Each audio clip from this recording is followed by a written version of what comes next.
Hello everyone. बेटा आज हम स्टार्ट करने वाले हैं आज हम स्टार्ट करने वाले हैं लाइफ प्रोसेस चैप्टर।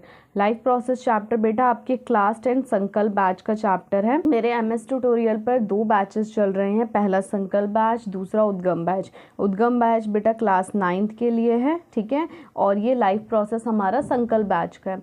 बेटा देखो, लाइफ प्रोसेस बेटा एक ऐसा चैप्टर है जिसमें आपको डीपली पढ़ने की बहुत ज़रूरत है। और यहाँ एक चीज़ और ध्यान रखो कि 10th के बोर्ड्स में लाइफ प्रोसेस में से सबसे ज़्यादा आता है, ठीक है। ये मैं ऑलरेडी आपको बता देती हूँ कि आपके पास केमिस्ट्री होती है, बायोलॉजी होती है और फिज़िक्स होती है। केमिस्ट्री में से बेटा 25 नंबर का आता है और फिज़िक्स में से 25 नंबर का आता है। 50 हो गए, आपका पेपर कितने नंबर का आता है? 80। तो 30 मार्क्स की बायोलॉजी आती है और इसमें भी कम से कम 9 से 10 या 11 मार्क्स की हमारा लाइफ प्रोसेस चैप्टर आता है। तो लाइफ प्रोसेस चैप्टर को बहुत अच्छे से पढ़ना बहुत ज़रूरी है, ठीक है। तो लेट्स स्टार्ट, हम चैप्टर स्टार्ट करते हैं। सबसे पहले लाइफ प्रोसेस होता क्या है, ठीक है। देखो बेटा, लाइफ प्रोसेस का सिंपल मतलब होता है कि वो बेसिक फंक्शन जो आप अपनी लाइफ में सर्वाइवल के लिए कर रहे हो, जैसे कि सांस ले रहे हो, खाना खाते हो, आपकी बॉडी में ट्रांसपोर्टेशन होता है, ब्लड नहीं होगा तो कुछ भी नहीं हो पाएगा। और बॉडी से अगर आपका वेस्ट रिमूव नहीं होगा तो भी बॉडी में बहुत सारी प्रॉब्लम्स आ जाएंगी। तो ये सारी चीज़ें उसके अंदर होती हैं। तो आपको क्या समझना है बेटा, लाइफ प्रोसेस बेटा वो होता है जो हमारे बेसिक फंक्शंस होते हैं। हमारी बॉडी में जितने भी बेसिक फंक्शंस होते हैं हमारी लाइफ को सर्वाइव करने के लिए, वो क्या कहलाता है बेटा? हमारा लाइफ प्रोसेस कहलाता है। लाइफ प्रोसेस बेटा मेनली 4 टाइप्स होते हैं, न्यूट्रिशन, रेस्पिरेशन, ट्रांसपोर्टेशन, एक्सक्रीशन। पर बेटा हमने यहाँ रिप्रोडक्शन क्यों लिखा है? देखो, रिप्रोडक्शन हमारे लिए बहुत इंपॉर्टेंट है। हमारी ऑफस्प्रिंग्स नहीं आ पाएंगे, आगे नहीं बढ़ पाएगी हमारी जनरेशन। बट अगर कोई इंसान, एक मेल है और एक फीमेल है, ये कपल्स है, ये कंसीव नहीं कर पाए तो क्या ये लिविंग नहीं रहेंगे? ऑब्वियस है ये लिविंग रहेंगे, ठीक है। तो रिप्रोडक्शन को हम हमेशा मेनली लाइफ प्रोसेस के अंदर कंसीडर नहीं कर सकते हैं, ठीक है बेटा। न्यूट्रिशन, रेस्पिरेशन, ट्रांसपोर्टेशन और एक्सक्रीशन, ये 4 मेन होते हैं हमारे लिए। इसके बाद बेटा हम स्टार्टिंग करेंगे पहले न्यूट्रिशन से। घर में मम्मी कहती है अच्छा खाना खाओ, वो भी पापा कहते हैं अच्छा खाना खाओ, बाहर का मत खाओ। क्यों? क्योंकि बेटा हमारे लाइफ प्रोसेस के लिए न्यूट्रिशन, हमारी लाइफ सर्वाइवल के लिए न्यूट्रिशन वेरी इंपॉर्टेंट है, बहुत इंपॉर्टेंट है। जैसे यहाँ पे अच्छे खाने की फ़ोटो लगी हुई है, इसको अच्छे से देखो और इन्हीं में से खाना स्टार्ट कर दो अब, ठीक है। तो बेटा फूड क्या होता है? एक ऑर्गेनिक मटेरियल होता है। बेटा ऑर्गेनिक मटेरियल्स वो होते हैं जिसमें कार्बन हो, हाइड्रोजन हो, ऑक्सीजन हो। तो हमारा फूड एक ऑर्गेनिक मटेरियल होता है। और बेटा ये हमें क्या देता है? बेटा ये हमें मेनली देता है एनर्जी, ठीक है बच्चों। तो ये हमें क्या देता है? एनर्जी देता है। अब न्यूट्रिशन क्या होता है बच्चों? न्यूट्रिशन का मतलब होता है कि वो प्रोसेस जिससे कि हम न्यूट्रिएंट्स को बॉडी के अंदर इनटेक करते हैं, न्यूट्रिएंट्स को बॉडी के अंदर लेते हैं। जैसे कि कार्बोहाइड्रेट को लेना, फैट को लेना, प्रोटीन को लेना, मिनरल्स को लेना और विटामिन को लेना। वो प्रोसेस जिससे कि आप बॉडी के अंदर न्यूट्रिएंट्स को ले रहे हो, दे नोन एज न्यूट्रिशन, ठीक है। अब हमारे पास 2 तरीके के मोड ऑफ न्यूट्रिशंस होते हैं, एक होता है ऑटोट्रॉफिक, एक होता है बेटा हमारा हेट्रोट्रॉफिक। ऑटो वर्ड का ही मतलब होता है कि हम सेल्फ जो खुद खाना बना रहे हैं, ठीक है बच्चों। और जो हेट्रोट्रॉफिक का मतलब होता है बेटा कि जो दूसरों पर डिपेंड होते हैं, समझे। अब इसके बाद हम लोग सबसे पहले बच्चों देखते हैं ऑटोट्रॉफ्स और हेट्रोट्रॉफ्स के बीच में डिफरेंस क्या होता है। ऑटोट्रॉफ्स बेटा जो मोड ऑफ न्यूट्रिशन यूज करते हैं उसे क्या कहते हैं? ऑटोट्रॉफिक न्यूट्रिशन कहते हैं, ठीक है बच्चों। और जो हमारे हेट्रोट्रॉफ न्यूट्रिशन यूज करते हैं, they known as heterotrophic nutrition. Autotrophs बेटा वो ऑर्गेनिजम्स होते हैं जो खुद का खाना खुद बनाते हैं, जैसे कि प्लांट्स, ये फोटोसिंथेसिस की हेल्प से खुद का खाना खुद बनाते हैं, इन्हें किसी और की ज़रूरत नहीं है। एल्गी, ठीक है, काई जिसे कहते हैं, बैक्टीरियाज, फाइटोप्लैंक्टन। बेटा फाइटोप्लैंक्टन्स वो होते हैं जो कि हमारे एक्वेटिक होते हैं, पानी के अंदर मिलते हैं।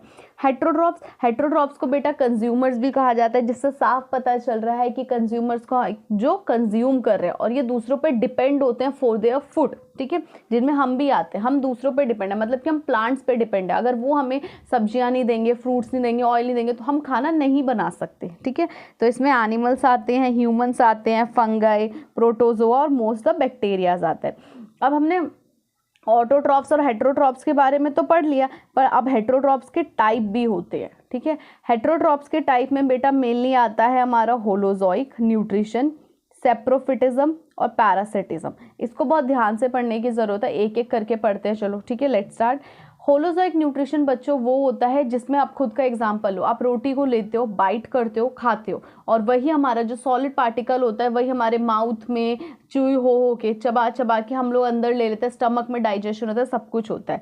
होलोजोइक न्यूट्रिशन बेटा वो न्यूट्रिशन का टाइप होता है जिसमें हम किसी भी इनडाइजेस्टिंग सॉलिड मटेरियल को लेते हैं, ऑर्गेनिक मटेरियल को, और वही क्या हो जाता है, डाइजेस्ट होता है और हमारी बॉडी में एब्जॉर्ब हो जाता है। ठीक है बेटा, इसमें एग्जाम्पल आता है हमारा ह्यूमन, एनिमल और इंसेक्टिवोरस प्लांट। इंसेक्टिवोरस प्लांट का बेटा एग्जाम्पल होता है Venus fly trap, Venus fly trap जो इंसेक्ट्स को खाते हैं। और एक और होता है, उसका नाम होता है बेटा पिक्चर प्लांट। ठीक है, अब सेप्रोफिटिज्म का मतलब क्या होता है बेटा, जो डेड डिकेइंग मैटर को यूज़ करते हैं। किसको यूज़ करते हैं, डेड डिकेइंग मैटर को। डेड डिकेइंग मैटर का मतलब होता है बच्चों जिसमें कोई चीज़ मरी हुई है, ठीक है, कोई एनिमल है या फिर कोई बर्ड हो गया या कुछ भी मरा हुआ, इसके ऊपर देखते हो कितने सारे कीड़े आ जाते हैं, ये डेड डिकेइंग मैटर को। और देखो ये भी ध्यान रखना है कि बेटा देखो सेप्रोफिटिज्म हमारी इन्वायरमेंट को क्लीन करने में भी बहुत हेल्प करते हैं। देखो क्यों, अगर कोई इंसान की मर रहा है तो उसको तो हम अंतिम संस्कार करके आते हैं, प्रॉपर करके आते हैं, तो उसकी बॉडी तो ऊपर से डिकम्पोज हो गई। ठीक है,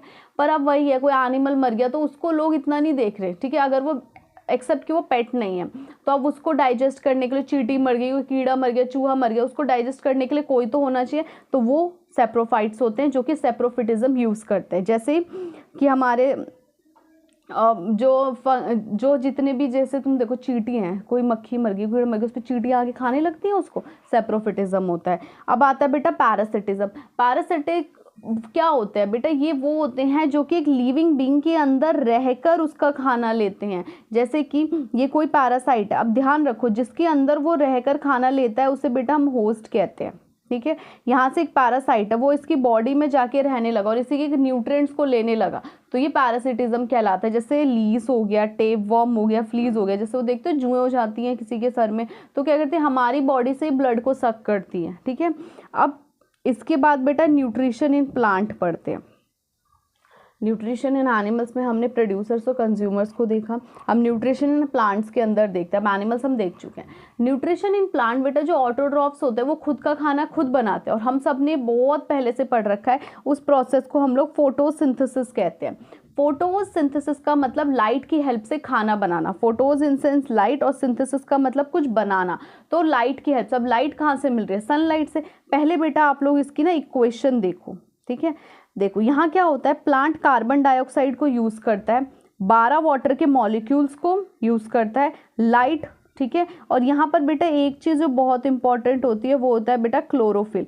क्लोरोफिल क्या होता है, क्लोरोफिल हमारा ग्रीन पिगमेंट होता है जो कि क्या करता है, लाइट को एब्जॉर्ब करता है फ्रॉम द सन, उससे वो बनाता है glucose which is carbohydrate, C6H12O6, C6H12O6। ठीक है, अब यही वो हमें ऑक्सीजन देता है। हम बोलते हैं ना पौधे कार्बन डाइऑक्साइड को यूज करके हमें ऑक्सीजन देते हैं, तभी बोलते हैं कि डिफॉरेस्टेशन मत करो, एफॉरेस्टेशन करो, प्लांट्स को उगाओ जितना हो सकता है, और वाटर के मॉलिक्यूल्स भी देते हैं। ये इक्वेशन बेटा इसलिए इंपॉर्टेंट है, अगर आपको ये इक्वेशन याद रहती है ना, तो आप फोटोसिंथेसिस की डेफिनेशन और उसमें क्या चीज़ें हो रही है वो आराम से और बहुत ईजिली बता सकते हो। अब बेटा देखो हम फोटोसिंथेसिस पढ़ रहे हैं तो इसके कुछ स्टेप्स भी होते होंगे। ठीक है, तो पहला स्टेप क्या आता है बेटा, एब्जॉर्ब करना, जो सनलाइट को एब्जॉर्ब करता है। ठीक है, प्लांट, और क्या करता है, किसकी हेल्प से, क्लोरोफिल की। अभी बताया क्लोरोफिल क्या होता है, ग्रीन पिगमेंट होता है। अब यहाँ क्या होता है बेटा, जो लाइट एनर्जी फ्रॉम द सन आ रही है प्लांट के पास, वो कन्वर्ट हो जाती है किसके अंदर, केमिकल एनर्जी के। और यही कन्वर्जन की वजह से जो हमारा वाटर होता है, मतलब वाटर का फॉर्मूला क्या होता है बच्चे, वाटर का फॉर्मूला होता है H2O, और यही H2O हाइड्रोजन और ऑक्सीजन के अंदर ब्रेक डाउन हो जाता है, जिसका फर्दर यूज होता है ऑक्सीजन बनाने के लिए और कार्बोहाइड्रेट बनाने के लिए। ठीक है, अब क्या होता है, कार्बन डाइऑक्साइड यूज कर रहा है पौधा, CO2 फॉर्मूला है, कार्बन बहुत ज़्यादा इंपॉर्टेंट है, कार्बोहाइड्रेट मतलब कि ग्लूकोज बनाने के लिए, क्योंकि बेटा ग्लूकोज का क्या फॉर्मूला होता है, C6H12O6। ठीक है, तो यहाँ पर क्या होगा, टेबल याद कर लो, 6 1 6, 6 2 12, फिर 6, तो 6 12 6, C6H12O6। अब यहाँ पे क्या है बेटा, यहाँ पर कार्बन डाइऑक्साइड का रिडक्शन होता है। रिडक्शन का मतलब टूटना, क्योंकि हमें क्या बनाना है, कार्बोहाइड्रेट, और ये किस एनर्जी के यूज में होता है, केमिकल एनर्जी के। हमने अभी देखा ना कन्वर्जन होती है लाइट एनर्जी की केमिकल एनर्जी में। स्टेप वाइज ये चीज़ आपको याद रखनी है। अब बेटा ऐसी कौन कौन सी कंडीशंस है जिनके बिना फोटोसिंथेसिस पॉसिबल ही नहीं है। आपको घर में कुछ खाना बनाना है, अगर गैस स्टोव ना हो, LPG गैस ना, तो खाना बना पाओगे नहीं, चूल्हा वूल्हा कुछ भी नहीं है तो कुछ नहीं बना पाओगे आप। पर अब बेटा इसमें क्या होता है कि सनलाइट बहुत ज़्यादा ज़रूरी है, क्लोरोफिल क्योंकि वो लाइट को एब्जॉर्ब करेगा, कार्बन डाइऑक्साइड जिससे कार्बोहाइड्रेट बनेगा, और वाटर के मॉलिक्यूल्स। तो ये 4 ऐसी मेन चीज़ें जिसकी बहुत ज़्यादा इंपॉर्टेंस होती है फॉर द फोटोसिंथेसिस के लिए। ठीक है बेटा। अब इसके बाद आपको पढ़ना है स्टोमेटा क्या होता है। बेटा स्टोमेटा, जैसे अगर ये लीफ है, ठीक है, ये आपकी लीफ है, इसके ऊपर ना बेटा छोटे छोटे पोर्स होते हैं, ऐसा लग रहा है जैसे 2 राजमा रख दिए हो उस शेप के। ठीक है, ये 2 छोटे छोटे पोर्स होते हैं। अब ये जो पोर्स होते हैं इनका क्या काम होता है बेटा, इनका मेनली काम होता है ट्रांसपिरेशन कराना और एक्सचेंज ऑफ गैसेस कराना। ठीक है, एक्सचेंज ऑफ गैसेस में क्या होगा, कार्बन डाइऑक्साइड और ऑक्सीजन का एक्सचेंज कराते हैं, help in exchange in gases. Transpiration का क्या काम होता है, जो वाटर के मॉलिक्यूल्स होते हैं एक्सेस ना हो पाए, क्योंकि देखो पौधों को एक्सेस पानी मिलेगा ना तो भी वो खराब हो जाएंगे। एक क्वोटेशन है, एक क्वोट है, वो हमेशा ध्यान रखना, excess of everything is very harmful. तो कोई भी चीज़ हद से ज़्यादा करते हो, पढ़ाई हो, गेमिंग हो, कुछ भी हो, उसका एडिक्शन होता है और वो बहुत ख़राब चीज़ हो जाती है हमारे लिए। उसे पौधे में तुम भी देख सकते हो, तुम पौधे में बहुत ज़्यादा पानी दोगे तो भी वो मुरझा जाएगा, और कम पानी दोगे तो भी वो मुरझा जाएगा। ठीक है, तो एक्सेस चीज़ सही नहीं होती। तो यहाँ पर क्या होता है, स्टोमेटा होता है। स्टोमेटा क्या होते हैं, छोटे छोटे पोर्स होते हैं जो कि एक्सचेंज ऑफ गैसेस में, ट्रांसपिरेशन में हेल्प करते हैं। अगर तुम स्टोमेटा को बेटा ध्यान से देखो तो तुम्हें यहाँ दिख रहा होगा न्यूक्लियस, क्लोरोप्लास्ट, वैक्यूल और सेल वॉल, ये तो तुमने अच्छे से पढ़ रखे हैं। बेटा यहाँ एक चीज़ है विच इज़ गार्ड सेल। बेटा गार्ड सेल का क्या काम होता है, गार्ड से ही समझो, प्रोटेक्शन का काम कर रहा है, किसको एंट्री देनी है, किसको एंट्री नहीं देनी है। जो परमिट और अलाउंस मिलती है ये कहाँ से मिलती है, हमें गार्ड सेल की हेल्प से मिलती है। अब बेटा तुम्हें न्यूट्रिशन इन एनिमल में ना एक चीज़ और देखनी थी, हमने हर भी उसके हेटरोट्रॉप्स के पढ़ लिए थे। अब हेटरोट्रॉप्स में बेटा और भी चीज़ें होती है कंज्यूमर्स में, जैसे कि कार्निवोर्स, ओमनिवोर्स और हर्बीवोर्स। बेटा कार्निवोर्स वो होते हैं जो कि मीट खाते हैं, सिर्फ मीट खाते हैं, जैसे कि हमारा टाइगर हो गया, लायन हो गया। हर्बीवोर्स बेटा वो होते हैं जो कि सिर्फ और सिर्फ प्लांट्स को खाते हैं, ग्रास को खाते हैं, जैसे कि हमारा रैबिट हो गया, एलिफेंट हो गया, ये सारे के सारे, काव हो गई। और ओमनिवोरस वो होते हैं जैसे कि हम ह्यूमन बींग्स, जो कि मीट भी खा लेते हैं और रोटी सब्जी भी खा लेते हैं। तो ह्यूमंस क्या हो गए, ओमनिवोरस का एग्जाम्पल हो गए, जैसे कि डॉग है, कैट है। पेट्स होते हैं, मीट भी खा लेते हैं और घर का भी खा लेते हैं। अब इसके बाद आता है बेटा nutrition in amoeba and paramecium. ठीक है, पैरामीशियम, अमीबा को ध्यान से समझना है क्योंकि अमीबा पे क्वेश्चन आता है बोर्ड एग्जाम्स पर, पैरामीशियम में भी आने की प्रोबेबिलिटी है। बट आप मुझसे पूछो कि दीदी इन दोनों में से किस पे ज़्यादा आता है, तो अमीबा ज़्यादा इंपॉर्टेंट है। अब क्या हुआ, अमीबा हमारा बेटा पहली बात तो यूनिसेलुलर होता है, एक सेल से बना हुआ होता है, बहुत सारी सेल्स नहीं होती हमारी तरह। अब अमीबा क्या करता है, कुछ इस तरीके का बॉडी में स्ट्रक्चर बनाता है और यहाँ से जो फूड पार्टिकल होता है उसको बेटा क्या करता है, इनग्लव कर लेता है, इंजेक्शन करता है। इंजेक्शन का मतलब क्या होता है, खाने को अंदर लेना। ये होते हैं बेटा इसके फॉल्स लेग। सूडोपोडिया का मतलब होता है फॉल्स फीट, जो हमें दिखते नहीं है पर ये इससे खाना अंदर ले लेता है। अब क्या होता है, बॉडी में डाइजेशन होगा, खाने का ब्रेक डाउन होगा स्मॉल मॉलिक्यूल्स में, डाइजेशन प्रोसेस में होता है। उसके बाद खाने को पूरी बॉडी में एब्जॉर्ब किया जाएगा, एब्जॉर्प्शन होगा। फिर जो एक्सक्रीटा पार्ट होगा उसे सिलेक्ट किया जाएगा कि यार ये तो यूज़फुल नहीं है, अभी समय बॉडी से बाहर निकालना होगा, तो उन्होंने सिलेक्ट कर लिया एस्लिमिलेशन। फिर जो वेस्ट प्रोडक्ट होगा हम उसे बॉडी से बाहर निकाल देंगे। तो अमीबा क्या करता है, अपनी वेस्ट प्रोडक्ट को बॉडी से बाहर निकाल देता है, जिसे बेटा इजेशन कहते हैं। अब पैरामीशियम की बात की जाए तो पैरामीशियम में ना बेटा तुम ध्यान से देखोगे ना, हेयर लाइक स्ट्रक्चर्स दिख रहे होंगे तुम्हें यहाँ पे। ये जो हेयर लाइक स्ट्रक्चर्स होते हैं ना बेटा, इन्हें सीलिया कहते हैं, जो कि इनके लोकोमोशन में बहुत ज़्यादा हेल्प करते हैं। पैरामीशियम और सीलिया, अब पैरामीशियम में सीलिया होता है, वहाँ से वो फूड पार्टिकल्स को लेते हैं, किसको लेते हैं, खाने को लेते हैं, और एक स्पेसिफिक स्पॉट पे जाके छोड़ देते हैं। और ये क्या होता है, खाने का एब्जॉर्प्शन, डाइजेशन, ये सारी चीज़ें इसके अंदर होती हैं। अब हम पढ़ेंगे मेन हमारे अंदर डाइजेशन प्रोसेस कैसे होता है, एसिमिलेशन कैसे होता है, एब्जॉर्प्शन कैसे होता है, सारा का सारा। न्यूट्रिशन इन ह्यूमन बींग्स बेटा 5 स्टेप में डिवाइड किया गया है।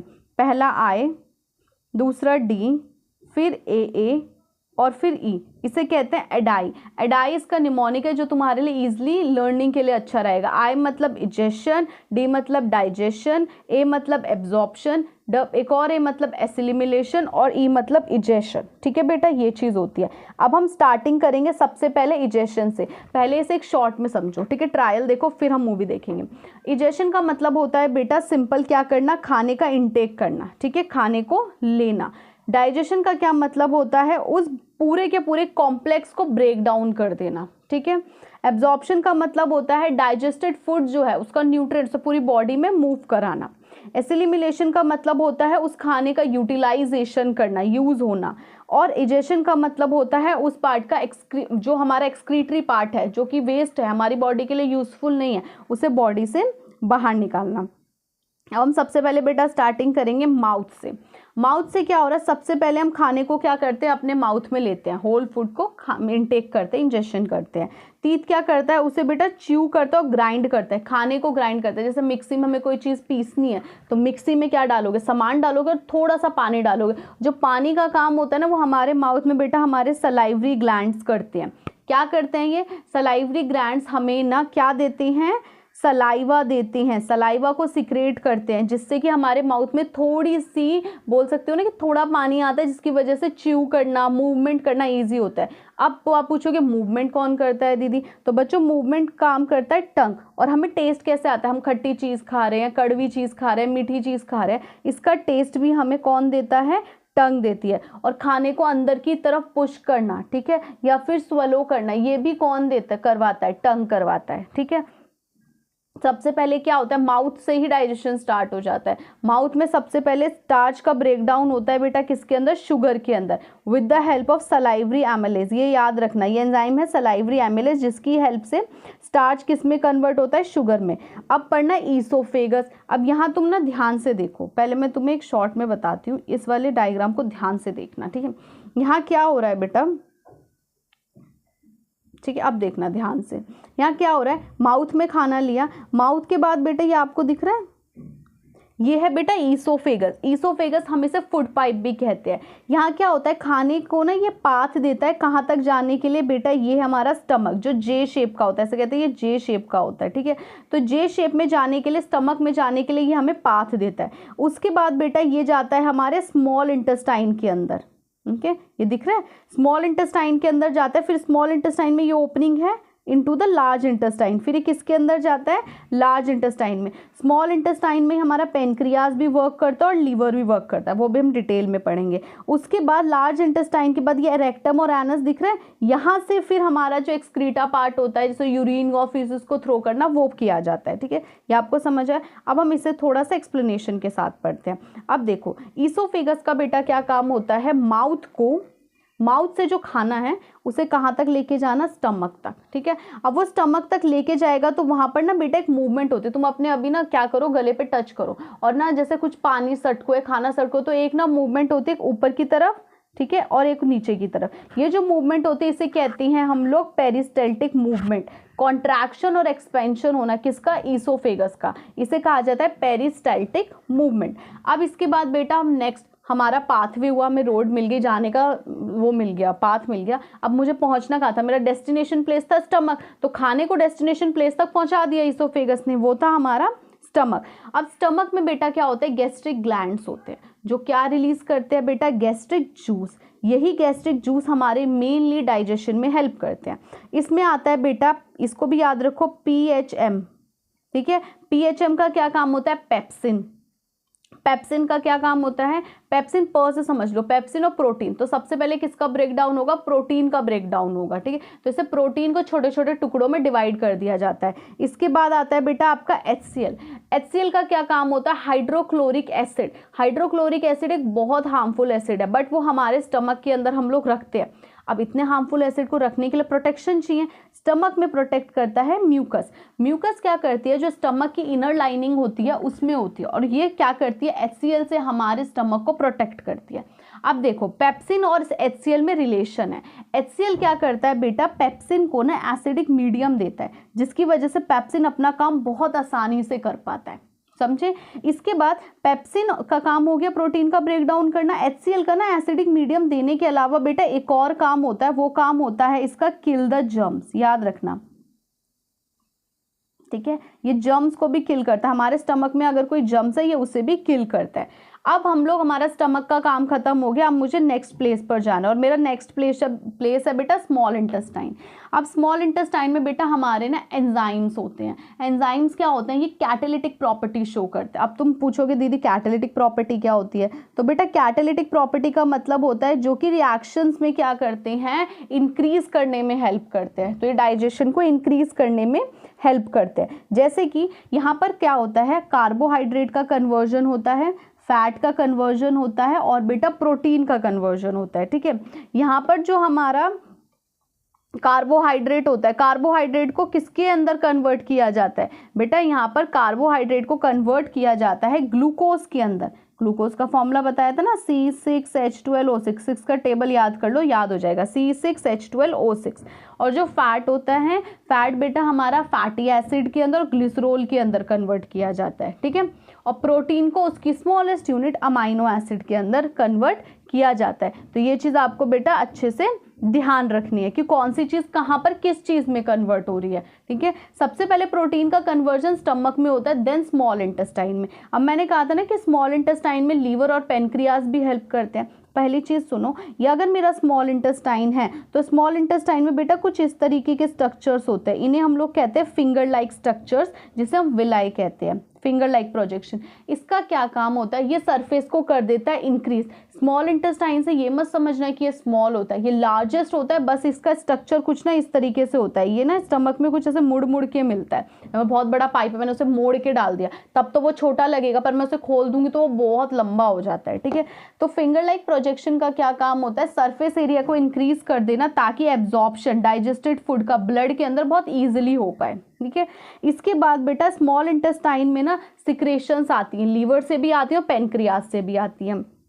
अब क्या होता है, लीवर से जो सिक्रेशन आती है वो आती है बाइल जूस की। ठीक है, अब बाइल जूस का मेन काम होता है इमल्सिफिकेशन। अब सुनो इमल्सिफिकेशन क्या होता है, अगर मेरे पास फैट का बहुत बड़ा मॉलिक्यूल हो और मुझे उसे छोटे छोटे मॉलिक्यूल्स में तोड़ना है, दे नोन एज इमल्सिफिकेशन बेटा। ठीक है, तो इसमें क्या होता है, जो फैट ग्लोब्यूल्स होते हैं लार्ज लार्ज, वो छोटे छोटे ग्लोब्यूल्स में क्या हो जाते हैं, कन्वर्ट हो जाते हैं। अब इसी के बाद पेनक्रियाज क्या रिलीज करता है बेटा, पैनक्रेटिक जूसेस।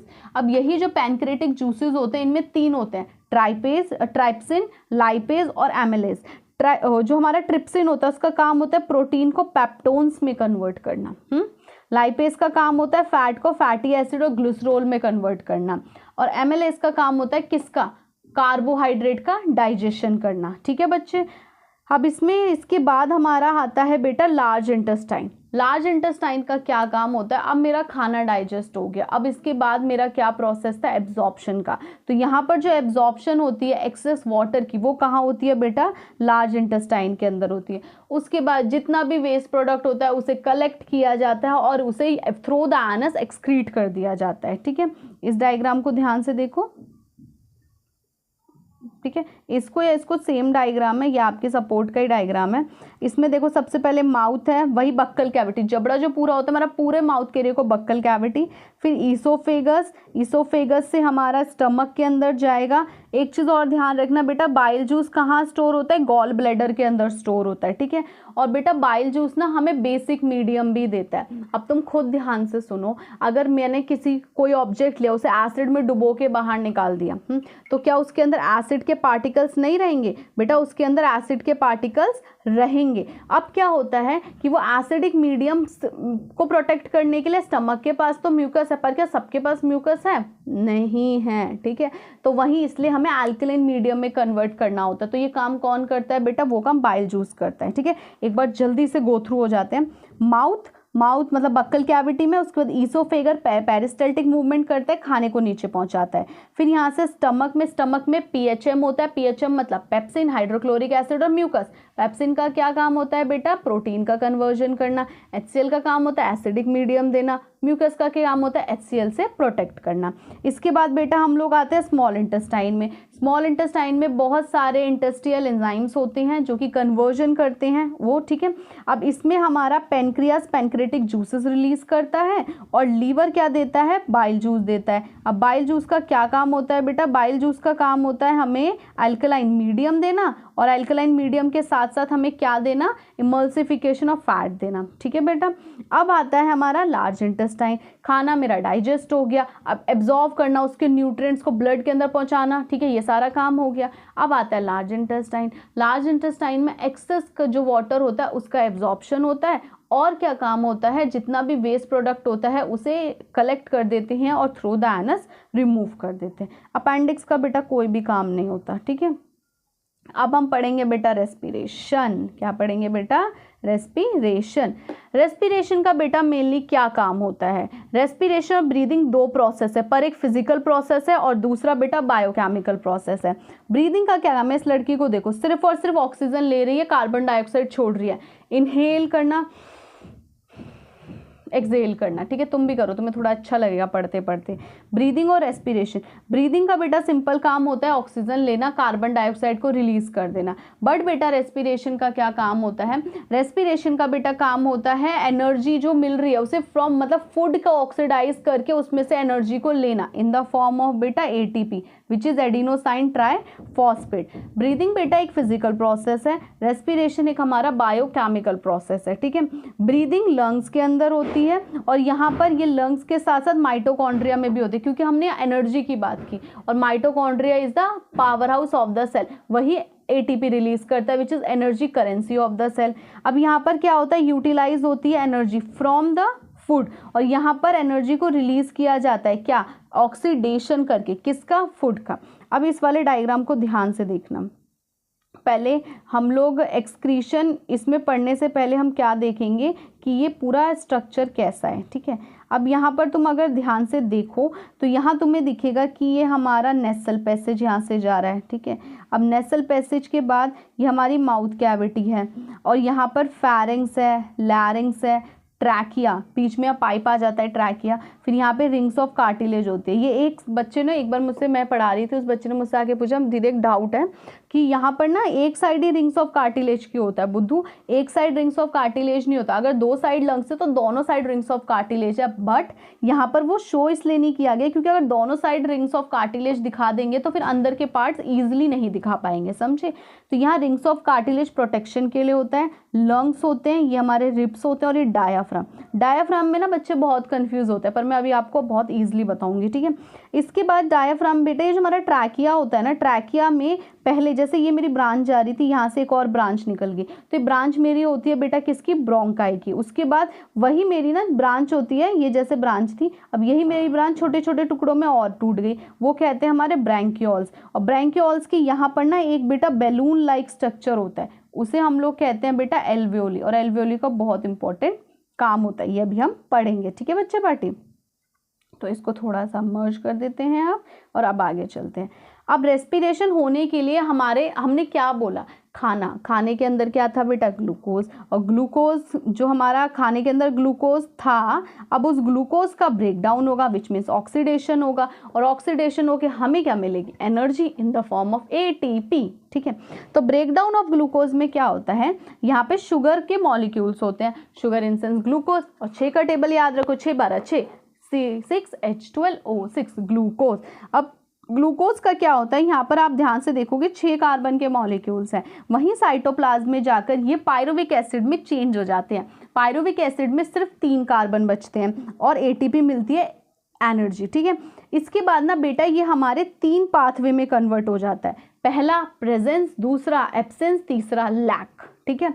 प्रेजेंस का मतलब जिसमें ऑक्सीजन पूरी तरीके से प्रेजेंट है, एब्सेंट का मतलब जिसमें ऑक्सीजन नहीं है, लैक मतलब लेस अमाउंट ऑफ ऑक्सीजन है। सबसे पहले प्रेजेंस का पढ़ते हैं। प्रेजेंस ऑफ ऑक्सीजन बेटा माइटोकॉन्ड्रिया में होता है, क्योंकि हमारी बॉडी के अंदर हो रहा है और हमें एनर्जी की बहुत ज़्यादा ज़रूरत है, तो यहाँ पर कार्बन डाइऑक्साइड निकलती है जो हम एक्सहेल कर देते हैं। वाटर के मॉलिक्यूल, जब ज़्यादा भागते हो आप लोग, पसीने आते हैं, वाटर के मॉलिक्यूल्स भी रिलीज हो गए। अब यहाँ पर बेटा यहाँ 30 लिखा हुआ है, बट आप करेक्ट कर लेना, 30 to 38 एटीपी हम लोगों को मिलती है। कितनी, 30 to 38 ATP। हमारी बॉडी में एरोबिक रेस्पिरेशन होता ही इसलिए क्योंकि हमें एनर्जी की ज़्यादा ज़रूरत होती है। इसके बाद आता है बेटा एब्सेंस के अंदर क्या होता है, इसमें ऑक्सीजन नहीं है, इसमें इथेनॉल निकलता है, CO2 निकलता है और एनर्जी निकलती है, पर यहाँ कार्बन 2 ही होते हैं, ठीक है। और ATP बेटा बहुत कम निकलती है, यहाँ पे बिल्कुल ही नहीं निकल पाती। अब लैक के अंदर क्या होता है बेटा, लैक में ये मसल्स में होता है, कभी सुने क्रैम्प आ जाता है, अकड़ जाना पाँव का, ठीक है, बोलते हैं नस चढ़ गई। क्या होता है, उस पर्टिकुलर पार्ट में मसल के अंदर हमारा लैक ऑफ ऑक्सीजन हो जाता है, और लैक ऑफ ऑक्सीजन होने की वजह से लैक्टिक एसिड वहाँ प्रोड्यूस होता है, ठीक है। और लैक्टिक एसिड बहुत कम एनर्जी प्रोड्यूस करता है, और हमें बहुत ज़्यादा, जब हम ज़्यादा भागने लगते हैं तो पूरी बॉडी में उस पर्टिकुलर मसल्स पर ऑक्सीजन सही नहीं पहुँच पाता, लैक हो जाता है, तो वहाँ क्रैम्प आ जाता है, ठीक है बेटा। अब हम रेस्पिरेशन इन ह्यूमन बींग्स पढ़ते हैं। रेस्पिरेशन इन ह्यूमन बींग्स की स्टार्टिंग बेटा नोज से होती है, क्योंकि नोज से ही सांस लोगे, तो इनहेल करने के लिए नॉस्ट्रिल्स है हमारे पास, ठीक है। नॉस्ट्रिल के बाद बेटा हमारा नेसल पैसेज होता है।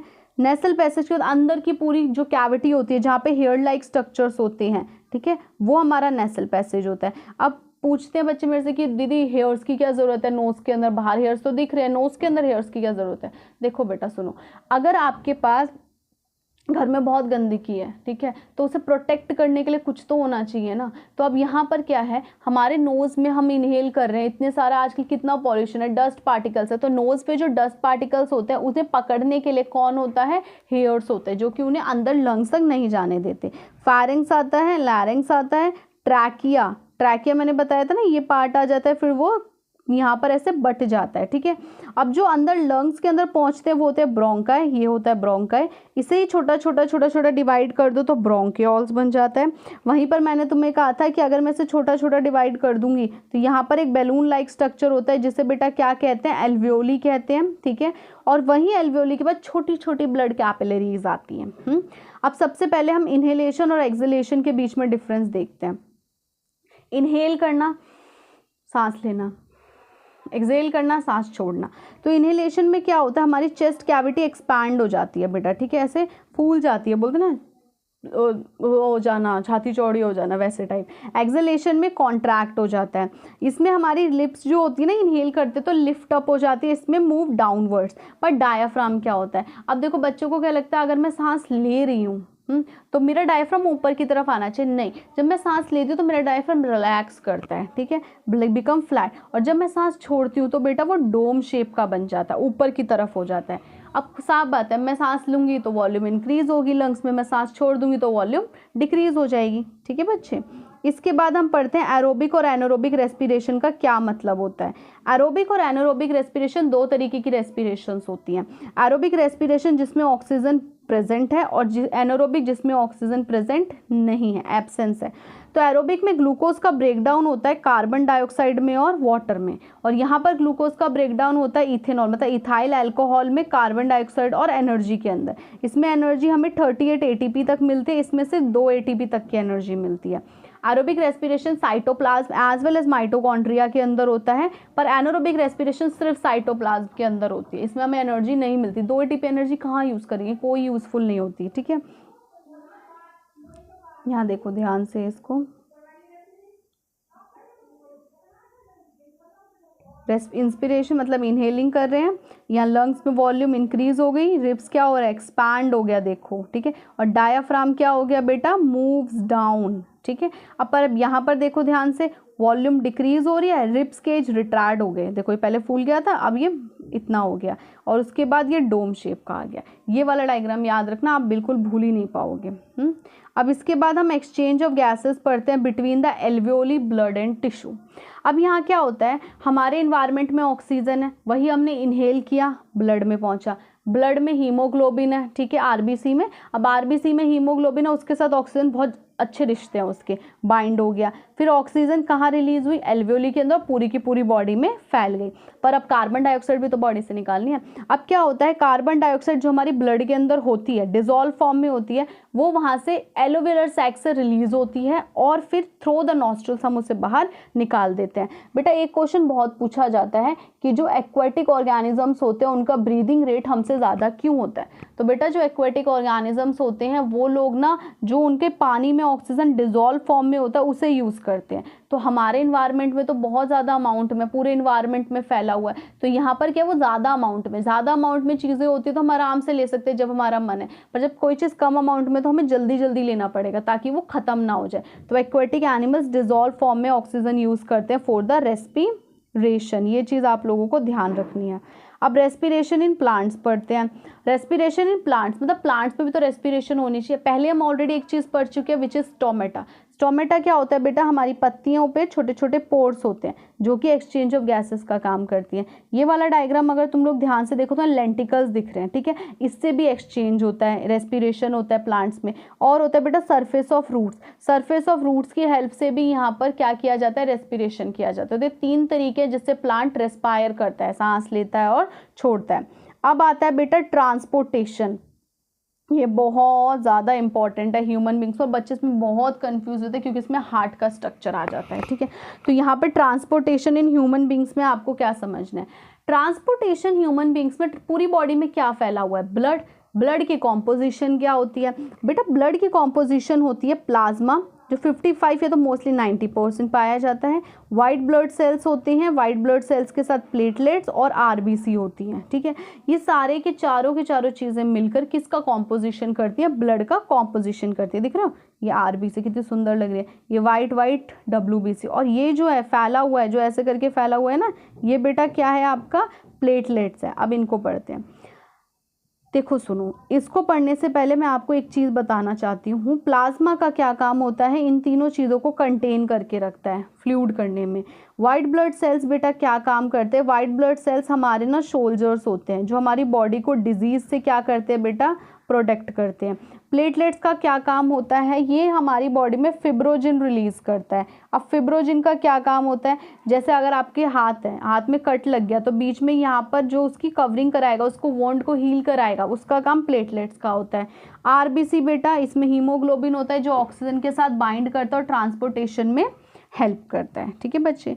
अब ट्रांसपोर्टेशन के अंदर हमारा पूरा का पूरा सर्कुलेटरी सिस्टम 3 चीज़ों से मिलकर बना हुआ है। पहला तो हार्ट, जिसे पंपिंग ऑर्गन कहते हैं, आर्टरीज और वेन्स, और ब्लड और लिम्फ, ठीक है। बच्चों को लगता है हार्ट इस शेप का होता है, बट नहीं बच्चे, हार्ट थोड़ा टिपिकल होता है, वो कुछ इस शेप का पाया जाता है। अब हम सबसे पहले ट्रांसपोर्टेशन ना एक बार गो थ्रू कर लेंगे, ठीक है। अब इससे पहले जो ट्रांसपोर्टेशन में हम आर्टरीज, वेन्स और कैपिलरीज के बारे में पढ़ लेते हैं। आर्टरीज, वेन्स और ह्यूमन सर्कुलेटरी सिस्टम में 3 चीज़ें बहुत मेन है, आर्टरीज, वेन्स और कैपिलरीज, ठीक है। ये आपको दिख रहा है, ये आर्टरी है, ये वेन्स, और बीच में जो इसका कॉम्बिनेशन हुआ है वो कैपिलरीज है। आर्टरीज क्या करती है बेटा, ऑक्सीजनेटेड ब्लड को हार्ट से लाती है और पूरे बॉडी ऑर्गन्स में फैला देती है। आर्टरीज ए सुपीरियर है तो ऑक्सीजनेटेड ब्लड लेके आएगी और पूरी बॉडी में फैला देगी। वेन्स सबसे लास्ट में आ रहा है, तो वेन्स क्या करता है बेटा, हमारी बॉडी से डीऑक्सीजनेटेड ब्लड लेके आता है और बैक कर देता है हार्ट को। इसमें पल्मोनरी वेन्स काम नहीं करते और इसमें पल्मोनरी आर्टरी काम नहीं करती। ये जब हम हार्ट का डायग्राम पढ़ेंगे तब मैं आपको बहुत अच्छे से समझाऊंगी, ठीक है। कैपिलरीज क्या होती है बेटा, ये हमारी बहुत पतली पतली वेसल्स होती हैं जो कि are red in colour and bring about, क्या करती हैं, मटेरियल्स को एक्सचेंज कराती हैं ब्लड से और उसकी सराउंडिंग से, ठीक है। आर्टरीज और वेन्स तो मेन हो गई, पर इसके अलावा भी तो काम करने वाले होने चाहिए ना, वो कैपिलरीज करती है। आर्टरीज बेटा बहुत डीप सीटेड होती है, बहुत अंदर की तरफ होती हैं। वेन्स आर सुपरफिशियली लोकेटेड होती हैं। कैपिलरीज नेटवर्क बना लेते, अब तुम यहाँ ध्यान से देखो, ठीक है। यहाँ पर क्या कर रहे हैं, ये नेटवर्क बना लिया इन्होंने कुछ इस तरीके से बीच में कट पिट करके, तो वो है। ब्लड फ्लो बहुत सही प्रेशर से होता है, बहुत ग्रेट प्रेशर से होता है, तभी इनकी जो आर्टरीज होती हैं वो थिक होती हैं, मोटी होती हैं। यहाँ पर इतना नहीं होता, लो प्रेशर में होता है इसलिए ये थिन होती हैं। कैपिलरीज में ब्लड फ्लो बहुत धीरे धीरे होता है क्योंकि एक तो ये बहुत छोटी छोटी होती है और इनका काम मेनली एक्सचेंज का होता है। अब यहाँ पर क्या होता है, जो आर्टरीज होती हैं वो इलास्टिक होती हैं, आर्टरीज की वॉल, और थिक होती हैं और बहुत पतला नैरो ल्यूमन होता है इसके अंदर। वेन्स क्या होते हैं, इनके पास वाइडर ल्यूमन, मतलब ल्यूमन का मतलब होता है बीच में जगह बहुत होती है, और यहाँ पर जो वेन्स होते हैं कंपैरेटिवली थिन्स होते हैं। अब कैपिलरीज की बात करूँ तो कैपिलरीज है 1 cell thick wall and a narrow lumen होगा पर थिक सेल वॉल होगी ये। अब बेटा इससे पहले मैं आपको ना इस डायग्राम के थ्रू समझाती हूँ कि हमारा हार्ट जो होता है वो काम कैसे करता है। अब क्या किया, हमारा हार्ट जो होता है ब्लड को लाता है लंग से, लंग से ब्लड को लेके आता है। और लंग से ब्लड लेके कौन जाती है, पहले एक चीज़ समझो, हमारा हार्ट है, ठीक है, इस हार्ट में ना बेटा 4 चैम्बर्स होते हैं, ये हैं 4 चैम्बर्स होते हैं। ये होते हैं जो हमारे ये 2 चैम्बर्स होते हैं, ये होते हैं आर्टरियम, ये होते हैं वेंट्रिकल्स, ठीक है, इसी को समझना है। सबसे पहले लंग्स में जब भी पल्मोनरी वर्ड जुड़ जाए तो आर्टरीज और वेन्स अपना काम उल्टा कर देती हैं, ठीक है। पल्मोनरी आर्टरी, वैसे आर्टरीज का क्या काम होता है, ऑक्सीजनेटेड ब्लड लाना, पर पल्मोनरी लग गया तो काम उसने कर दिया उल्टा, क्या लेके आएगी वो डीऑक्सीजनेटेड। वेन्स का क्या काम होता है, डीऑक्सीजनेटेड ब्लड लेके आना, पर अब पल्मोनरी लग गया तो वो उल्टा काम कर देगी। तो लंग से सबसे पहले जो ऑक्सीजनेटेड ब्लड होता है वो पल्मोनरी वेन लेके आती, कहाँ, लेफ्ट आर्टरियम में। अब लेफ्ट आर्टरियम में कॉन्ट्रैक्ट होती हैं और यहाँ पे होती हैं बेटा वॉल्व भी बताऊंगी क्या होती है, एक गेट समझ लो तुम अभी के लिए, वो होती है। अब यहाँ पे जो लेफ्ट आर्टरियम होती है वो कॉन्ट्रैक्ट होती है, रिलैक्स होते है, ब्लड को नीचे की तरफ क्या करती है, पंप कर देती है। अब यहाँ पर वो ब्लड कहाँ पहुँच जाता है, लेफ्ट वेंट्रिकल में। लेफ्ट वेंट्रिकल से ब्लड ना मेन आर्टरी जो अओर्टा होती है, हमारी मेन आर्टरी बेटा अओर्टा होती है, जो ऑक्सीजनेटेड ब्लड को पूरी बॉडी में फैला देती है, हर ऑर्गन में, जो भी ऑर्गन तुम बोलो, जैसे हमारा स्टमक है या पूरी बॉडी में जितने भी ऑर्गन्स है, लीवर, हर जगह तक पहुंचा देती है। बस ये कहाँ नहीं पहुंचाती, लंग्स में नहीं पहुंचाती, ठीक है, लंग्स में ये नहीं पहुंचाती क्योंकि लंग्स में तो ये वाला ब्लड जाएगा ही नहीं। तो यहाँ पर इतना पूरे पर्टिकुलर में हमारा एक सर्कुलेशन कंप्लीट हो जाता है। अब ब्लड ऑर्गन्स के अंदर ऑक्सीजनेटेड ब्लड तो ट्रांसफ़र हो गया, पर वहाँ से डीऑक्सीजनेटेड ब्लड भी तो लंग्स में वापस जाएगा। तो वो डीऑक्सीजनेटेड ब्लड जो लंग से वापस ले जाने में पहला मेंबर होता है वो होता है मेन वेन, जो कि डीऑक्सीजनेटेड ब्लड को लेके आती है। कहाँ पहुँचाती है, राइट आर्टरियम में। राइट आर्टरियम में जब वहाँ छोड़ देती है, फिर कॉन्ट्रैक्शन क्या होता है, कॉन्ट्रैक्शन और एक्सपेंशन, नीचे ब्लड पंप किया जाता है, राइट वेंट्रिकल में पहुँचा जाता है। अब राइट वेंट्रिकल से लेके कौन जाएगा, मैंने कहा था पल्मोनरी लग जाए तो काम उल्टा हो जाएगा, तो pulmonary artery which carries deoxygenated blood, और फिर वो उसे लंग्स तक पहुंचाती है। ये वाला पर्टिकुलर हमारा सेकेंड सर्कुलेशन होता है। तभी बोला जाता है हमारी बॉडी में डबल सर्कुलेशंस होते हैं, ठीक है, एक पल्मोनरी और एक सिस्टमैटिक। पल्मोनरी और सिस्टमैटिक क्या होता है ये मैं आप लोगों को बहुत अच्छे से बता देती हूँ, क्योंकि काफ़ी बार बेटा डायरेक्ट क्वेश्चन आता है कि हमारा ब्लड जो होता है वो 2 तरीके से ट्रांसफ़र हो रहा है, तो उसमें पल्मोनरी क्या है, सिस्टमैटिक क्या है। तो तुम एक चीज़ ध्यान से सुनो, जो ह्यूमन सर्कुलेटरी सिस्टम में पाथवे होता है ना ब्लड का, वो हार्ट से लेकर लंग तक और फिर लंग से लेकर दोबारा हार्ट तक पहुंचाने वाले सिस्टम को पल्मोनरी सर्कुलेशन कहते हैं। पर वहीं अगर मैं तुम्हें बोलूं कि यहाँ पर जो पाथवे है, जो ब्लड है वो हार्ट से आया, पूरी बॉडी में फैला और फिर हार्ट में चला गया, इसे सिस्टमैटिक कहते हैं, ठीक है। तो 2 तरीके के होते हैं, एक होता है पल्मोनरी, एक होता है सिस्टमैटिक। अब ह्यूमन सर्कुलेटरी सिस्टम में हमने आर्टरीज वेन्स बहुत अच्छे तरीके से पढ़ ली, ठीक है। अब इसको देखो आप, बहुत प्यारे प्यारे डायग्राम्स चुने मैंने। यहाँ देखो, लंग से आया, ठीक है, हाँ, लंग से कहाँ पर आया, आर्टरियम के अंदर आया, ठीक है। अब आर्टरियम ने क्या काम किया बेटा, आर्टरियम ने लेफ्ट वेंट्रिकल को वो चीज़ सप्लाई कर दी। अब लेफ्ट वेंट्रिकल ने क्या किया, उसे मेन आयोटा के जरिए पूरी की पूरी बॉडी ऑर्गन्स में पूरा ट्रांसफ़र कर दिया। अब क्या हुआ, वहाँ से जो ब्लड आया, ठीक है, अब मेरी पूरी बॉडी में फैल गया, तो मेरी पूरी बॉडी से डीऑक्सीजनेटेड ब्लड भी तो लिया जाएगा। अब वही डीऑक्सीजनेटेड ब्लड क्या करते हैं, राइट आर्टरियम में पहुँचता है, फिर राइट आर्टरियम से कहाँ पहुँचता है बेटा, वो वेंट्रिकल के अंदर पहुँचता है, आया तो वेना कावा के थ्रू ना, और फिर वही यहाँ से पल्मोनरी आर्टरी के थ्रू लंग्स में पहुँच जाता है, और हमारा जो डीऑक्सीजनेटेड ब्लड होता है फिर से वो ऑक्सीजन की तरफ बढ़ने लगता है। ये डायग्राम बेटा ध्यान से देखो, ठीक है, ये डायग्राम बहुत इंपॉर्टेंट है। अगर काफ़ी बार ये होता है कि आगे हार्ट का डायग्राम बनाने के लिए, तो ये डायग्राम बहुत ईजिली आप लोग बना सकते हो, इस चीज़ को ध्यान रखना, ठीक है बेटा। अब आगे चलते हैं। अब आगे आता है डबल सर्कुलेशन, जो मैं ऑलरेडी आपको बता चुकी हूँ, पर फिर भी हम एक बार कर लेते हैं। यहाँ पर तुम खुद देखो ध्यान से, इस वाले डायग्राम को देखना, यहाँ लंग्स दिख रहे हैं, पल्मोनरी वेन से यहाँ पे जा रहा है, पल्मोनरी आर्टरी से यहाँ जा रहा है। तो बेटा पल्मोनरी जो सर्कुलेशन होता है, इसका सिंपल मतलब क्या है, दोबारा सुन लो, पाथवे होता है ब्लड का जो कि हम हार्ट से लाए, ठीक है, हार्ट से लिया, लंग्स में पहुंचा और फिर दोबारा से हार्ट में चला गया, ये क्या हुआ, पल्मोनरी सर्कुलेशन। पर अब सिस्टमैटिक सुनो, सिस्टमैटिक का क्या मतलब होता है कि हार्ट से लिया, लंग्स में पहुंचा, वो तो पल्मोनरी हो गया, पर अब हार्ट से लिया, पूरी बॉडी में फैल गया, ठीक है, पूरी बॉडी में ब्लड टिश्यूज के अंदर ये फैल गया पूरे ब्लड टिश्यूज़ के अंदर, और फिर दोबारा से वो कहाँ पर पहुँच गया बेटा, हार्ट में पहुँच गया। ये सिस्टमैटिक है। पल्मोनरी सिस्टमैटिक का क्वेश्चन है, ये लगा देना आराम से, आप बिल्कुल ध्यान से समझ जाओगे, ठीक है। अब यहाँ क्या होता है, सर्कुलेटरी सिस्टम, हमारी बॉडी में जो सर्कुलेटरी सिस्टम होता है बेटा, उसमें ब्लड ना ट्रैवल करता है, 2 बार करता है, ट्वाइस करता है, एक कंप्लीट साइकिल में 2 बार करता है। अभी मैंने जब आपको हार्ट समझाया था तो बोला था इधर 1 साइकिल होगी, इधर 2 साइकिल, तो इसी चीज़ को बेटा डबल सर्कुलेशन कहा जाता है।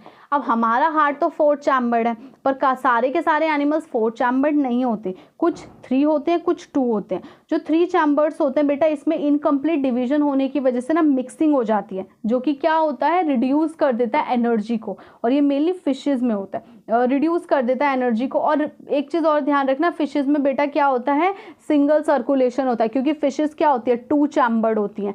पर जो हमारे एम्फीबियंस होते हैं ना, जैसे कि फ्रॉक्स, रेप्टाइल्स, ये क्या होते हैं बेटा, हमारे 3 चैम्बर्स होते हैं, जिसमें मिक्सिंग हो जाती है। हार्ट बीट और थोड़ा सा हार्ट पल्स के बारे में समझ लेते हैं क्या होता है। जब हमारी बॉडी में कॉन्ट्रैक्शन और रिलैक्सेशन होता है ना हार्ट के अंदर, तो उस चीज़ में ना हमारी बीट्स रिलीज होती हैं, जिसे हम लोग कहते हैं हार्ट बीट, ठीक है। क्या रिलीज होती है, उसमें बीट रिलीज होती है। अब एवरेज नंबर जो है हार्ट बीट का, वो हम 1 मिनट में 70 से 72 ले लेते हैं। अब यही कॉन्ट्रैक्शन रिलैक्सेशन की वजह से हमारा हार्ट साउंड प्रोड्यूस करता है, जिसे हम लोग लब दब कहते हैं। धक धक नहीं होता, लब दब होता है। अब पल्सेस का क्या मतलब है, डॉक्टर के पास जाओ तो सबसे पहले पल्सेस चेक करता है ना। क्या होता है, जो हमारी आर्टरीज का एक्सपेंशन होता है, जब भी उसके अंदर ब्लड जा रहा है, उसका जो एक्सपेंशन होता है, जो उसमें वो फोर्स लगाती है, उसकी वजह से हमारी पल्स ऐसे साउंड देती है। वो भी हमारा 72 पर मिनट होता है, कुछ इस तरीके से। देखते मूवीज़ में आता है स्ट्रेट लाइन, इंसान मर गया, तो ये क्या शो करता है कि पल्सेस चल रही हैं या नहीं चल रही, हार्ट बीट चल रही है नहीं चल रही। एक और चीज़ बेटा हमारा आता है बीपी, जो बहुत कॉमन, आजकल तो छोटे छोटे बच्चों के बीपी लो हो जाते हैं, इंक्रीज हो जाते हैं। बीपी का मतलब होता है बेटा ह्यूमन ब्लड प्रेशर। वो प्रेशर, हमारे ब्लड में प्रेशर तो लग ही रहा है, पंप हो रहा है तो प्रेशर तो लगेगा ही ना। The pressure at which blood is pump around the body, इसे ब्लड प्रेशर कहते हैं। अब ब्लड प्रेशर बेटा हमारे 2 तरीके के होते हैं, एक होता है सिस्टोलिक और एक होता है बेटा डायस्टोलिक। सिस्टोलिक और डायस्टोलिक क्या होता है, ध्यान से सुनो। जो मैक्सिमम प्रेशर होता है, ठीक है, जो जब ब्लड ना हार्ट को छोड़ती है, निकल गई वहां से थ्रू द मेन आर्टरी, तो जब कॉन्ट्रैक्शन फेज आता है, या सिंपल तुम इतना याद रखो, मैक्सिमम प्रेशर जब क्रिएट होता है उसको हम लोग सिस्टोलिक कहते हैं, और जब मिनिमम प्रेशर रिलीज होता है तब हम उसे डायस्टोलिक कहते हैं। सिस्टोलिक मैक्सिमम प्रेशर होता है, डायस्टोलिक मिनिमम प्रेशर होता है, ठीक है। अब इसमें तुम्हें एक चीज़ और समझनी है कि हम लोग जब भी पूछा जाए कि ब्लड प्रेशर कब नॉर्मल है, तो याद रखना 80 to 122 वो /80 तक होता है, ठीक है। और जब किसी इंसान को हाई ब्लड प्रेशर हो जाता है तो उसे हाइपरटेंशन कहा जाता है, या हाई बीपी की प्रॉब्लम कहा जाता है। और ब्लड प्रेशर को नापने वाली जो मशीन होती है ना, इसे कहते हैं स्फिग्मोमैनोमीटर, और इसको जिसमें नापा जाता है वो होता है हमारा mmHg, ठीक है। ये इसकी यूनिट होती है। अगर आपको बोला जा रहा है कि आप लिख के दिखाओ, तो आप लिखोगे 122/80 mmHg, ठीक है। ये चीज़ आपको क्या करनी है बेटा, बच्चों दिमाग में सेट करके रखो अपने। कुछ चीज़ें ना देखो बार बार पढ़ोगे तभी आप लोगों को ये चीज़ याद हो पाएगी।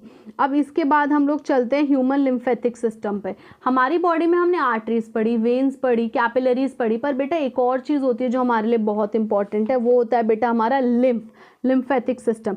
ये तुम खुद देखो, हमारी बॉडीज में ये देख रहे हो, ये लिम्फ है पूरी बॉडी में फैला हुआ, और जो ये गोल गोल देख रहे हो, इसे बेटा कहा जाता है लिम्फ नोड, ठीक है।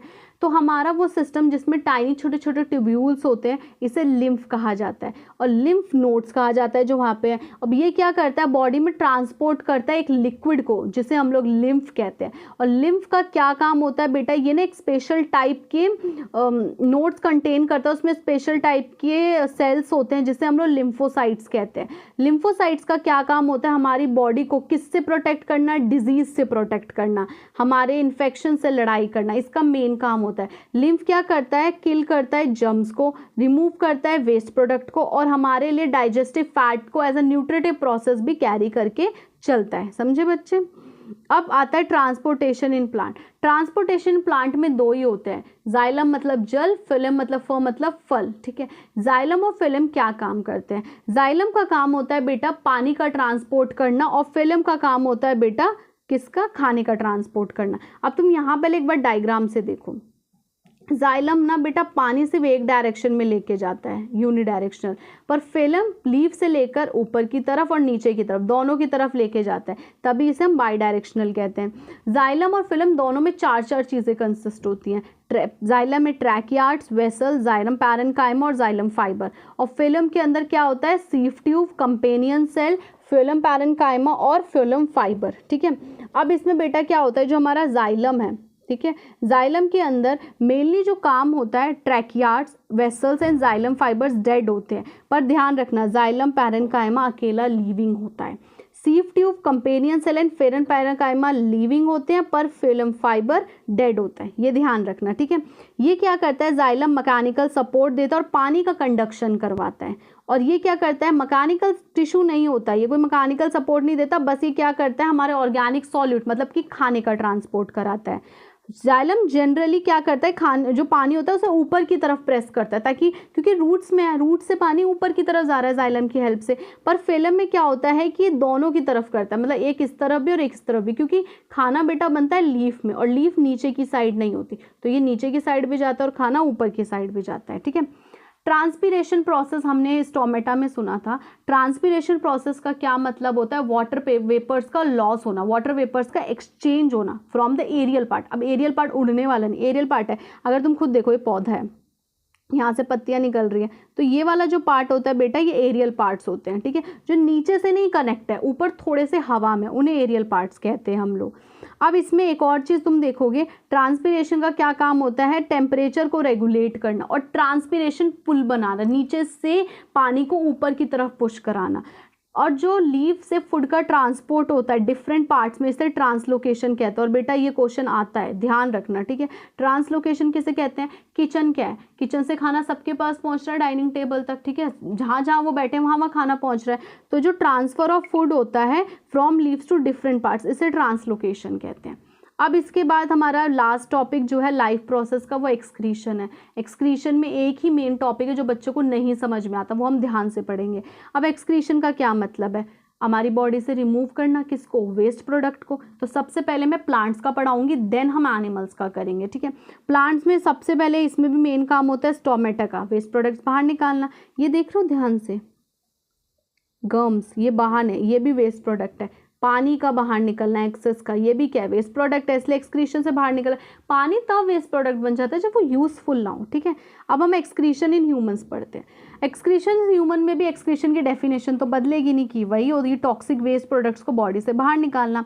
अब एक्सक्रीशन इन एनिमल्स में सबसे पहले जो तुम्हें देखना है डायग्राम के थ्रू देखो, वो है कि यहाँ पर हमारा ना पूरा ह्यूमन एक्सक्रीटरी सिस्टम ये बना हुआ है। ठीक है, ये आउटा होती है, ये वाली आउटा होती है, ठीक है, और ये होती है हमारी इंफीरियर वेना कावा, ये किडनी, इसे रेनल आर्टरी कहते हैं, इसे रेनल वेन कहते हैं, इसे यूट्रर, ये यूराइनी ब्लैडर होता है, और ये यूरेथ्रा होता है, जहाँ से हमारा सारा का सारा एक्सक्रीटरा पार्ट निकल जाता है। अब मेन बेटा क्या होता है, हमारी बॉडी से जो मटेरियल एक्सर्ट होते हैं, बाहर निकलते हैं, एक होता है बेटा हमारा नाइट्रोजिनस वेस्ट, जिसमें यूरिया, यूरिक एसिड, यूरिन आता है। एक होता है एक्सेस ऑफ वाटर, जो स्वेट के थ्रू बाहर निकलता है और यूरिन के थ्रू बाहर निकलता है। और तो गैसेस और सॉल्ट्स होते हैं कुछ, ये भी हमारे किडनी में फिल्टर होके निकलते हैं। अगर मैं ह्यूमन एक्सक्रीटरी सिस्टम का बात करूँ, तो ह्यूमन एक्सक्रीटरी सिस्टम में यहाँ ध्यान से देखो, ये होता है एडर्नल ग्लैंड, जो एडर्नल हार्मोन को रिलीज करता है। ठीक है, यहाँ पर हमारी इंफीरियर वेना कावा, और ये राइट किडनी होती है, ये लेफ्ट किडनी होती है। ये आउटा है, आउटा हमारी मेन आर्टरी होती है।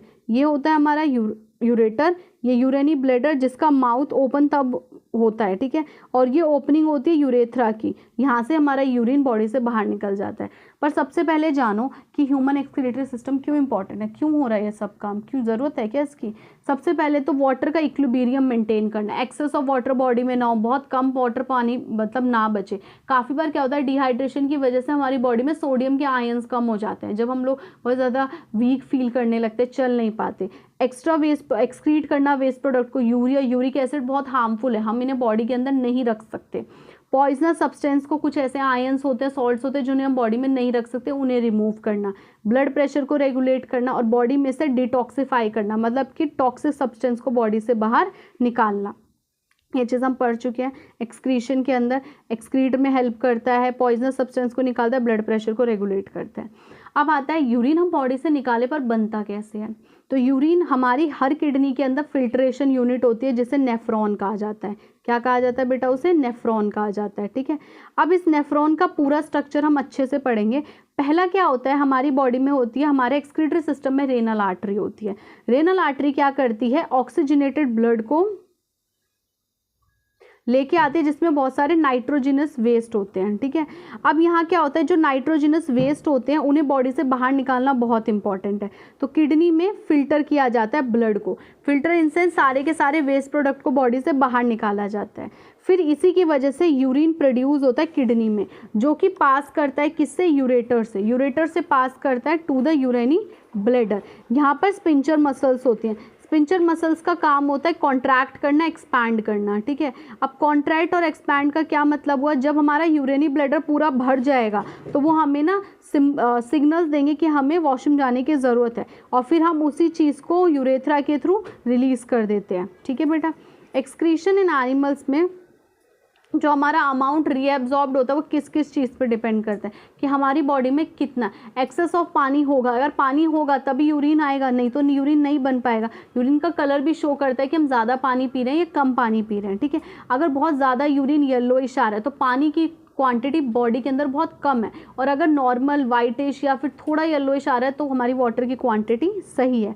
हम पूरे दिन में 180 लीटर फिल्ट्रेट करते हैं, जिसमें से हम सिर्फ 2 लीटर ही आउट कर पाते हैं यूरिन में। अभी हमने पढ़ा था कि हमारी एक फिल्ट्रेशन यूनिट होती है। ठीक है, उस फिल्ट्रेशन यूनिट को बेटा कहा जाता है नेफ्रॉन। अब ये नेफ्रॉन का डायग्राम देखो सबसे पहले तो ध्यान से। ये पूरा जो नेफ्रॉन है हमारे, ये पूरा किडनी के अंदर होता है। ठीक है, और मेन काम इसी का होता है जो हमारी बॉडी में फिल्टर हो रही है कोई भी चीज़। ठीक है, यहाँ देखो, यहाँ पर तुम्हें कैप्सूल लाइक स्ट्रक्चर दिखता है, इसे कहते हैं बोमन कैप्सूल। और बोमन कैप्सूल में एक स्ट्रक्चर या ट्यूब लाइक दिख रहा होगा जिसे कहते हैं ग्लोमरस। ठीक है, ये जो जहाँ से हमारा फिल्टर होके वो वापस जा रहा है कलेक्टिंग डक्ट में, वो होता है डिस्टल कॉन्वोल्यूटेड ट्यूब्यूल्स। और जहाँ पर ये फिल्टर हो रहा है प्रॉक्सिमल कहलाता है। ये जो लूप बनी हुई है जहाँ पे सारी चीज़ें फंस जाती हैं इस तरीके से, वो होता है हेंस लूप। और यहाँ कलेक्टिंग डक्ट होता है जो यूरेनी ब्लैडर तक जाता है।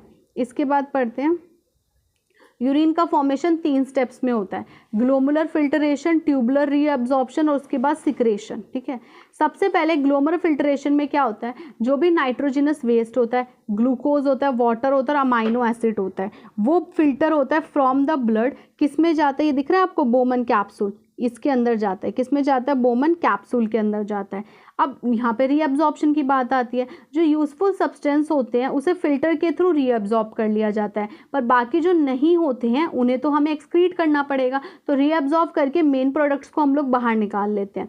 फिर क्या होता है, जो यूरिया होता है, एक्स्ट्रा वाटर होता है, सॉल्ट होते हैं, आयंस होते हैं, वो सिक्रेट किए जाते हैं किसके अंदर बेटा, ट्यूब्यूल्स के अंदर। अब यहाँ ट्यूब्यूल्स के अंदर वो सिक्रेट किए जा रहे हैं, यहाँ से यहाँ पूरा पहुँचते हैं। ठीक है, फिर वहाँ क्या कलेक्टिंग डक्ट में जाके कलेक्ट हो जाते हैं। जब ये कलेक्टिंग डक्ट्स में जाके कलेक्ट हो जाते हैं तो हमारे वहाँ जो स्पिंचर मसल्स होती है वो हमें ये बताती हैं कि अब तुम्हें वॉशरूम जाने की ज़रूरत है। ठीक है, तो वो काम होता है। एक बार हम दोबारा से इस चीज़ को अच्छे से समझ लेते हैं। अब इसमें पहले समझो कि दोबारा से एक बार चलते हैं। ग्लोमुलर फिल्ट्रेशन हो रहा है, बॉडी में से nitrogen waste, glucose, water, amino acid को फिल्टर किया जाता है ब्लड से। ठीक है, अब फिल्टर कर जाने के बाद बोमन कैप्सूल के अंदर उसे लेके जाया जाता है। बोमन कैप्सूल क्या करता है कि जो मेन रीअब्जॉर्ब करने वाली चीज़ों उन्हें तो रीअब्जॉर्ब कर लेगा, पर बाकी चीज़ों को तो जो वेस्ट प्रोडक्ट है उन्हें प्रॉक्सिमल कन्वोल्यूटेड ट्यूब्यूल्स के थ्रू हैंड लूप से होते हुए कलेक्टिंग डक्ट में पहुंचा देता है। अब कलेक्टिंग डक्ट में वो चीज़ पहुंचने के बाद क्या होता है, यूरेनी ब्लैडर के अंदर स्टोर होती है, और जब वो एक्सेस हो जाता है तो स्पिंचर मसल्स हमें सिग्नल दे देती हैं। अब क्या होता है बेटा, इसे ना, ये जो हमारा आर्टिफिशियल किडनी है जिसकी हेल्प के लिए हम लोग हेमोडायलिसिस कराते हैं, इसे रेनल फेलियर भी कहते हैं। यहाँ क्या होता है, किडनी पूरी तरीके से काम करना बंद कर देती है, और इसका अगर लॉन्ग टर्म सॉल्यूशन चाहिए किडनी फेलियर के लिए तो वो तो किडनी ट्रांसप्लांट है, पर अगर शॉर्ट टर्म चाहिए तो वो हेमोडायलिसिस हेमोडायलिसिस प्रोसेस होता है, ठीक है। हेमोडायलिसिस प्रोसेस में क्या होता है, ये वो प्रोसीजर होता है जिसमें ब्लड को क्लीन किया जाता है, वेस्ट प्रोडक्ट को उनकी बॉडी से बाहर निकाल दिया जाता है। अब इसमें देखो ये डेली करवाना पड़ता है हम लोगों को। अब डेली क्यों करवाना पड़ेगा, डेली खाना खाओगे और हमारा बॉडी भी तो उसमें से निकलेगी ना कुछ ये। अब चलो मैं तुम लोगों से एक क्वेश्चन पूछती हूँ, the kidney in human beings are a part of which system, कौन से सिस्टम का है? ऑप्शन है न्यूट्रिशन, रेस्पिरेशन, एक्सक्रीशन और ट्रांसपोर्टेशन। ये कमेंट में ज़रूर बताना मुझे, ठीक है। And last is thank you so much. I already told you, but फिर भी मैं एक बार आप लोगों को बता रही हूँ, हमारा उद्गम बैच चल रहा है, संकल्प बैच चल रहा है। Don't forget to subscribe my channel. Comment करो, जितना हो सकता है उतने कमेंट करो, ताकि मुझे पता चले आपको कौन सा पार्ट समझ में आया और कौन सा पार्ट सबसे अच्छा लगा है। Bye bye.